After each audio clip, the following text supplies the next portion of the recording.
Bueno, sabemos que la obesidad puede dar lugar también a hipertensión por todos estos mecanismos que ya conocemos. Estos estudios se me hicieron muy interesantes, de hecho se habla mucho también para fines de tratamiento de los pacientes con obesidad. Es importante entender que no todos son iguales.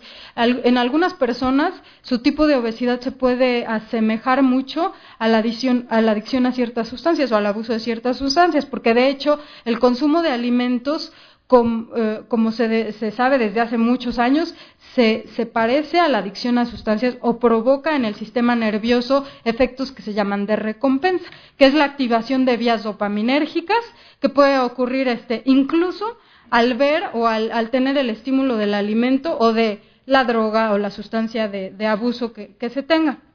Entonces, lo que hicieron fue estudiar por tomografía por emisión de positrones, ver en dónde ocurría metabolismo de la glucosa en ciertos individuos que tenían adicción a ciertas sustancias, como metanfetaminas o cocaína, o pacientes con obesidad mórbida, y vieron que era muy semejante.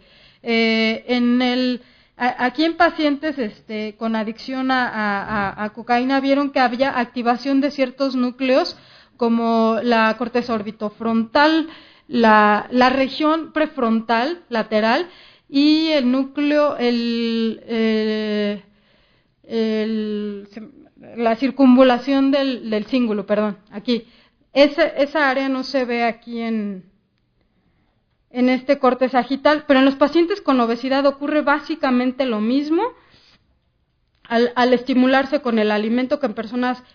Esto no ocurre en todas las personas con obesidad. Se ha visto que las personas que tienen más conductas compulsivas hacia los alimentos, se pueden ver estos cambios de activación de ciertas sustancias en el área mesolímbica del cerebro sobre todo, pero también se ha visto que estos pacientes tienen disminución de la función de la corteza prefrontal. La corteza prefrontal es el área del cerebro que nos da la capacidad del control inhibitorio, de decir, bueno, sí quiero fumar, pero no voy a fumar porque me hace daño. Se ha visto que las personas con adicción a sustancias, en este estudio lo que hicieron fue mostrarles, por ejemplo, a adictos a cocaína, una imagen ahí, un paisaje, o mostrarles un video de alguien consumiendo cocaína. Y aquí vieron, lo que está más verde es mayor activación. Bueno, metabolismo de la glucosa, que es lo que muestra la tomografía por emisión de positrones, y vieron que había mayor activación de estas áreas límbicas al ver el video, y mayor disponibilidad de receptores dopaminérgicos D2. Esto significa que realmente estas personas tienen mayor predisposición a tener conductas, se me fue la palabra, condicionadas ante ciertos estímulos. Puede ser alimentos o pueden ser muchas sustancias que no sabemos, y que realmente el área prefrontal de la corteza es el área que nos hace a veces poder tomar más decisiones. Y finalmente lo que concluyen, que es muy interesante, aquí, por ejemplo, estos adictos a cocaína y estos pacientes con obesidad mórbida, les dijeron aquí primero que detallaran su árbol genealógico, pues no pasó nada. Aquí después les ponían una hamburguesa y se encendían aquí estos núcleos, y vieron que efectivamente estos pacientes tienen mayores niveles de mayor disponibilidad de receptores dopaminérgicos, que por lo tanto, por más que le gritemos o insultemos al paciente, le digamos que no coma, pues eso no va a resultar. Es más fuerte el sistema límbico, y se ha visto que lo que sí puede funcionar con esto es estimular a la corteza prefrontal, que es lo que pasa con lo que vamos a hablar al final del tratamiento conductual de la obesidad. Tratar de estimular las conexiones del área que genera el control de las conductas en estas personas. Bueno, de los fármacos voy a hablar así muy breve. Bueno, a diferencia del pasado, en donde, por ejemplo, el primer tratamiento para reducción de peso en 1931 lo propusieron ellos, era el dinitrofenol, que bloqueaba la cadena respiratoria y hacía que el metabolismo bajara al 50%, pues los pacientes bajaban muchísimo de peso, pero hubo una mortalidad altísima. A diferencia de lo que pasó en este tiempo, ahorita los fármacos se están desarrollando dirigidos a los mecanismos que se saben que causan la obesidad o el mantenimiento de la obesidad. Entonces, en los 60 fueron los fármacos adrenérgicos, los 30 anfetaminas, que tenían muchísimos efectos secundarios, valvulopatías, efectos simpatomiméticos bastante fatales o muy severos. Entonces, las anfetaminas todas están fuera del mercado. Los fármacos adrenérgicos se empezaron a utilizar aquí y en la actualidad no se han dejado, supresores del apetito, que no son iguales a los adrenérgicos, porque los adrenérgicos usan más liberación de norepinefrina que su inhibición de la recaptura. En 1990 ya se empezó a tratar de utilizar la leptina como tratamiento para reducción de peso, sin excelentes resultados, porque como vimos son muchas las vías, uno bloquea una y después del tiempo los pacientes vuelven a subir de peso.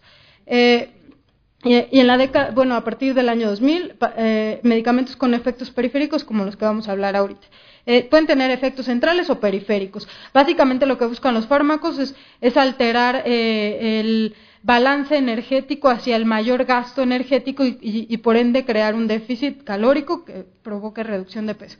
Entonces, estos son los fármacos que se han aprobado después de 1938. De estos ya no quedan mucho. Bueno, vamos a ver cuáles son los que en la actualidad se están utilizando. La fentermina, de hecho, se sigue utilizando. La fentermina es el fármaco más utilizado en Estados Unidos para la reducción de peso.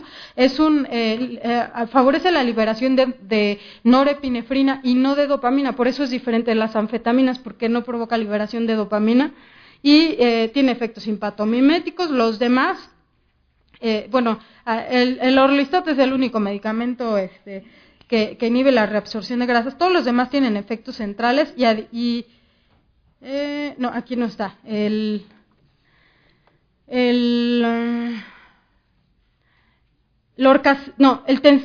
tesofensín es un medicamento que estimula la cadena respiratoria para aumentar la oxidación y tiene efectos periféricos. El orcacerín es un estimulador del receptor de serotonina. El cetilistat es un medicamento que a nivel central también estimula la conversión de dopamina en propiomelanocortina, que es una de las hormonas que hablábamos que eran anorexigénicas, y en combinación estos medicamentos, el orexigeno y Cunexa, están en fase 3, se espera que a mediados de este año salgan a la venta.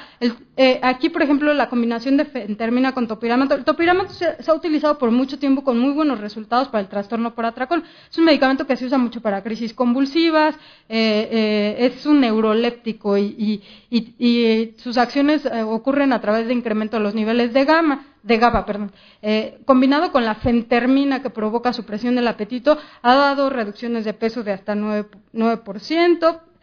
La combinación de bupropión y naltrexona, estos dos medicamentos por mucho tiempo se han utilizado para la adicción a cocaína, opiáceos y alcohol, porque lo que hacen es que modulan acciones en el hipotálamo de la liberación de hormona estimulante de melanocitos y tienen mucho que ver con estos circuitos de recompensa de la dopamina en el cerebro. Se ha visto que pueden suprimir el apetito. Este es el Orexigen, que es una combinación de bupropión, que es un modulador de la secreción de propiomelanocortina, y la sonizamida, que disminuye la conversión de propiomelanocortina y disminuye la resistencia a la leptina en el sistema nervioso. Este es el más, hasta el momento, el que dio pérdidas de peso hasta de 12% del peso inicial, nada más con el medicamento.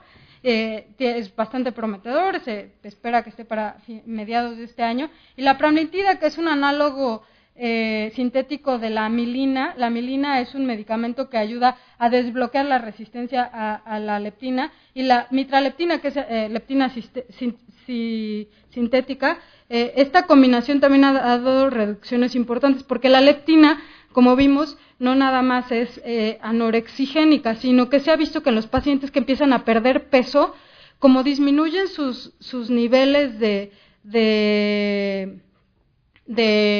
tejido adiposo, generalmente empieza a haber desregulación con los niveles de leptina que produce este tejido adiposo, y los pacientes empiezan a tener mucha hambre. Entonces, estos medicamentos ayudan sobre todo al mantenimiento, no nada más a la reducción, sino al mantenimiento, que es a veces lo que más trabajo cuesta.